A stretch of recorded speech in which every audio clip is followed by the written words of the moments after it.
What is up, awesome people, and welcome to the amazing world of Pokemon. My name is Lady KrimZen and people call me a Pokeologist.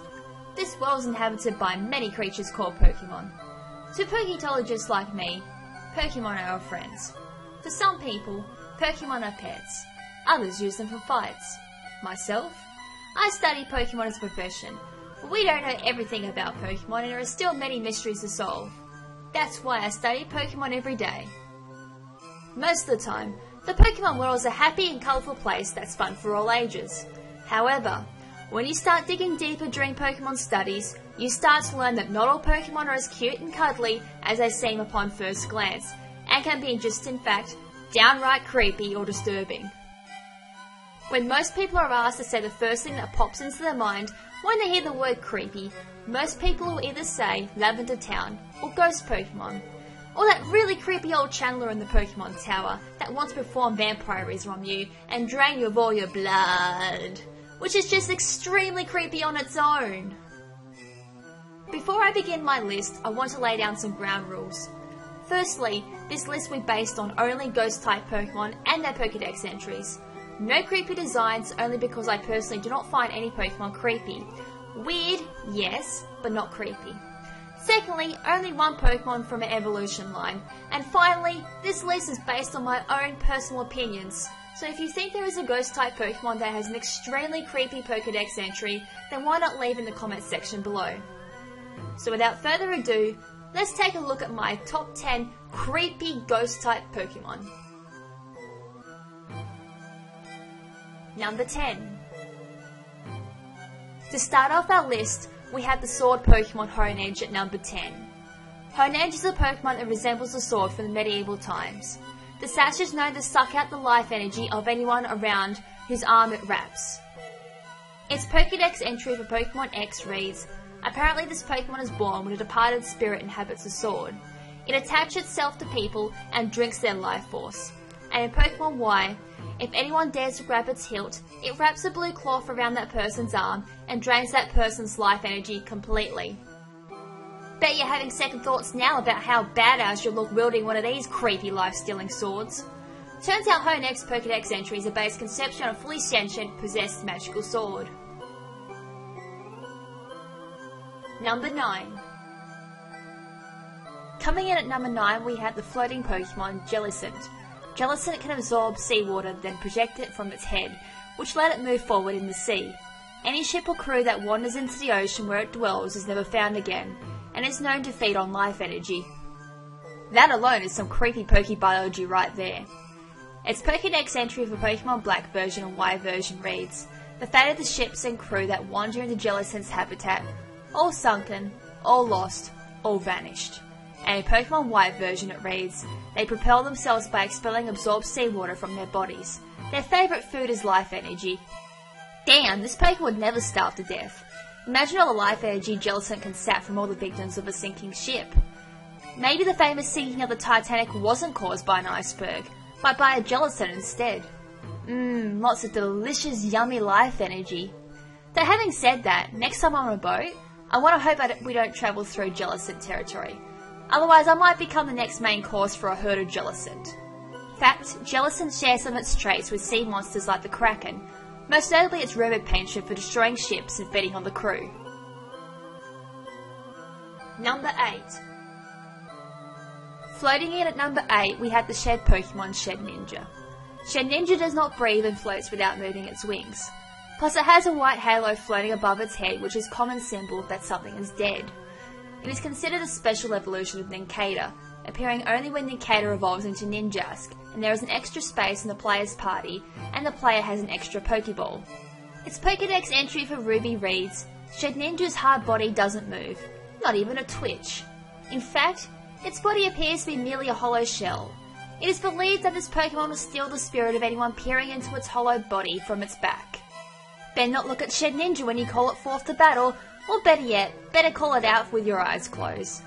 Playing with Shedinja is like playing a game of Russian roulette. You're either going to lose the battle, or lose your soul.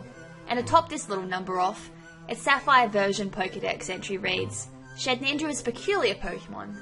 It seems to appear unsought in a Pokeball after a Nincada evolves. This bizarre Pokemon is entirely immobile. It doesn't even breathe. To how it gets inside a spare Pokeball is unknown. So it's like you go out and catch it yourself after you finally get your hard-earned Ninjask. Oh no, poof! It mysteriously appears in a spare Pokeball. I'm calling witchcraft on this one, cause that is creepy. Number 7. Sitting at number 7 is the gas Pokemon Haunter.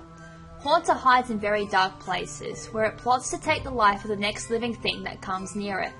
It silently stalks its victim and steals the life force with a lick from its gaseous tongue, which inflicts a continuous shuddering that persists until the victim dies.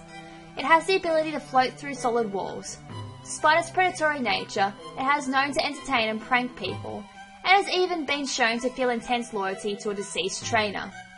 From that Pokebiology alone, I can say is rest in peace Charmander, who has been shown being licked by a Haunter and then followed by continuous shuddering in the opening for the first Pokemon season of the anime.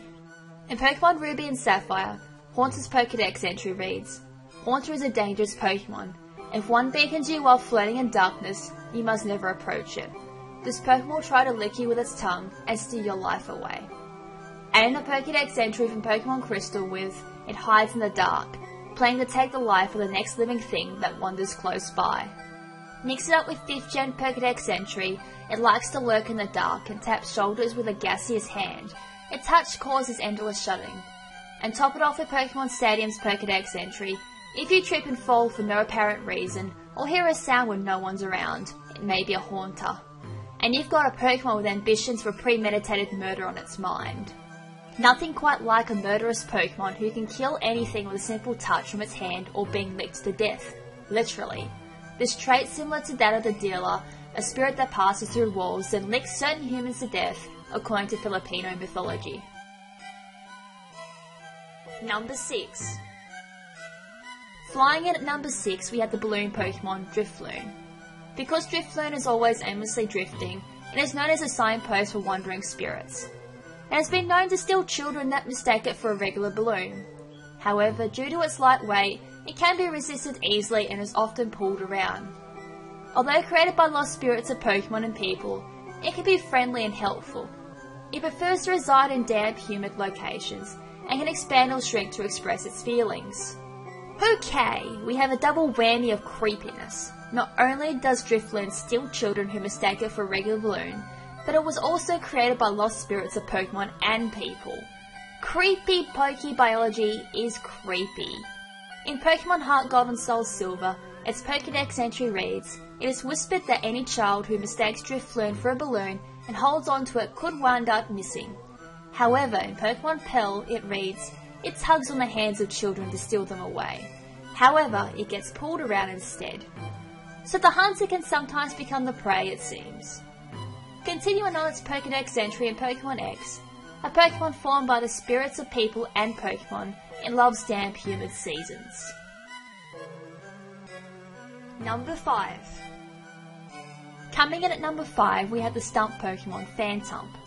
According to its Pokebiology, it is said that in forests where humans seldom tread, the stumps of the very biggest trees become Phantump. People who happen to have entered the forest may be led astray by Phantump, as they are capable of imitating the sound of children's voices. Again, with creepy children-related Pokebiology.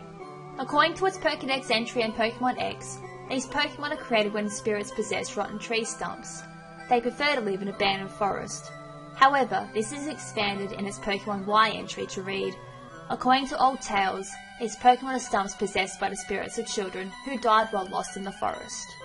Alright, this is getting downright creepy. Though wait, this sounds familiar.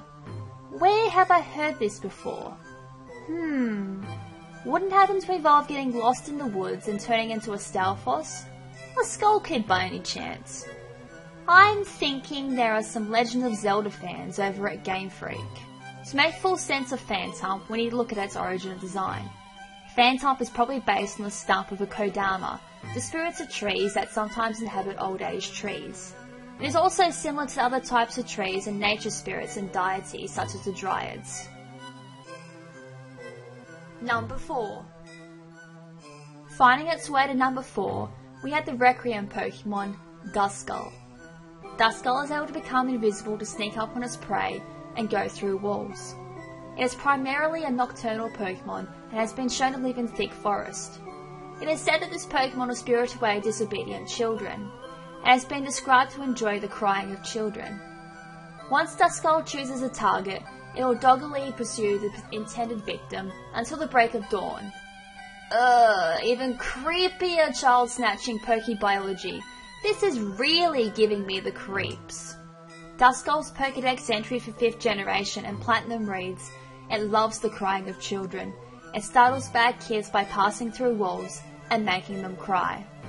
This seems harmless after you read its Pokemon Sapphire entry, which reads, "Duskull wanders lost among the deep darkness of midnight. There is an oft-told admonishment given to misbehaving children that this Pokemon will spirit away bad children who earn scoldings from their mothers." And looks like Duskull won't stop at kids according to its Pokemon Emerald entry, which reads, "A single glare from a single scarlet eye makes even burly grown-ups freeze in utter fear. It is a nocturnal Pokemon that roams about under the cloak of darkness." According to Duskull's origin design, it is based on the Grim Reaper, or the Boogeyman. The Japanese equivalent of the Boogeyman is called the Namahage. Now that makes a whole bunch of sense why this Pokedex entries are so damn creepy. Number 3. Wandering in at number 3, we have the Lamp Pokemon, Lampent. Lampent can sense when someone is about to die, whom it visits and steals the spirit from that person's body. Though most often found in deep forest, it wanders through cities and hangs around near hospitals to absorb the spirits of the fallen. It uses the spirits it has absorbed to fuel its fire. On occasion, it has been known to work with Litwick to lead people to the ghost world while stealing life energy. And I thought stealing the life energy of naughty children was creepy. This almost takes the cake for creepy Pokebiology that involves life stealing. Next time I'm at a hospital, I better not see a Lampent or Litwick. Its Pokedex entry from Black and White 2 reads, "The spirits it absorbs fuel its baleful fire. It hangs around hospitals waiting for people to pass on." And to put the cherry on top, its Pokedex entry for both White and Y read, "It arrives near the moment of death and steals spirits from the body." So keep that in mind. If you see a Lampent appear, it's nearly game over for you. Creepy and not a pleasant thought either. Number 2. Next up at number 2 is the marionette Pokemon, Banette. Banette is driven to a life by a powerful grudge. It keeps its life force safely in its body by the means of its zipped up mouth. If unzipped, it would lose its energy. It lays curse on others by using its body as a voodoo doll, and sticking pins into itself. It lives in garbage dumps and dark alleys, where it searches for the person that threw it away before it became a Pokemon. Yikes! Nothing says creepy Pokebiology like a living voodoo doll. You want to hope you're not the person Banette is after. Banette's Pokedex entry from Pokemon Emerald reads, "An abandoned plush doll became this Pokemon. They are said to live in garbage dumps and wander about in search of the children that threw them away." Mix it up with Banette's entry from Pokemon Ruby, which reads, "Banette generates energy for laying strong curses by sticking pins into its own body." This Pokemon was originally a pitiful plush doll that was thrown away. And you've got a creepy Pokemon who only lives life to curse the child that threw it away when it was a doll. And what's creepier is that there is a Pokemon that can be creepier than this. Before I announce the creepiest ghost-type Pokemon, I'd like to make an honourable mention to Gorgias, who's just missed out on making it onto this list. Gorgias are malevolent Pokemon that catch their prey in their hair-like arms and take delight in their victims' suffering. On moonless nights, they are known to wander through town streets, singing an eerie song that curses at unfortunate listeners. Its Pokedex entry for Pokemon Y reads, "It enwraps its prey with its hair-like arms. It sings joyfully as it observes the suffering of its prey." Not only is that creepy, but that is extremely sadistic. Its hair-like arms is enough to send shivers down anybody's spine. But to enjoy observing the suffering of its prey is a whole other story for another top 10. Number 1. taking the title of the creepiest ghost-type Pokemon goes to the spirit Pokemon Yamask. Yamask was a human long ago. It has memories of being a human. If someone wears the mask Yamask carries, they will become possessed by the Yamask in question. Sometimes, it will look at this mask and cries, apparently in longing. Yamask is known to wander the ruins of ancient civilizations. How creepy is that? And that's only its Pokebiology. Its Pokedex entry for Pokemon Y reads, each of them carries a mask that used to be its face when it was a human. Sometimes, they look at it and cry. Not only is that extremely creepy, but that is extremely morbid. Usually you carry around a special item to remember someone or something that passed on to the next life, but not the person's face of all things. Yamask lives one creepy, depressing life. That constant reminder of death when it looks at its previous face, and the fact it even remembers being alive as a human, deserves the #1 spot of creepy ghost-type Pokemon. So there it is, my personal top 10 creepy ghost-type Pokemon. And people are worried when young 10-year-old kids are given a Pokemon and a Pokedex to travel the wide world of Pokemon on their own. Heck, I'd be more afraid if these kids didn't have a Pokemon to protect them from the mentioned creepy ghost Pokemon. We should probably give these kids a certificate that says, congratulations, you've survived 10 years without being abducted or killed by creepy ghost Pokemon. Now take your new guardian Pokemon with pride and journey out to become a Pokemon master. And watch out for ghost Pokemon who want you dead. And with that, that is the end of today's Pokeology lesson on my top 10 creepy ghost-type Pokemon. Hope you enjoyed it. If you have any suggestions for Pokemon you want to see featured in this series, leave them in the comments section below. And while you're at it, make sure to click that like button and subscribe to keep up to date with future Pokeology videos. And as always, thanks for watching. And with that note, this is Lady KrimZen saying ciao for now, but not forever. Ciao!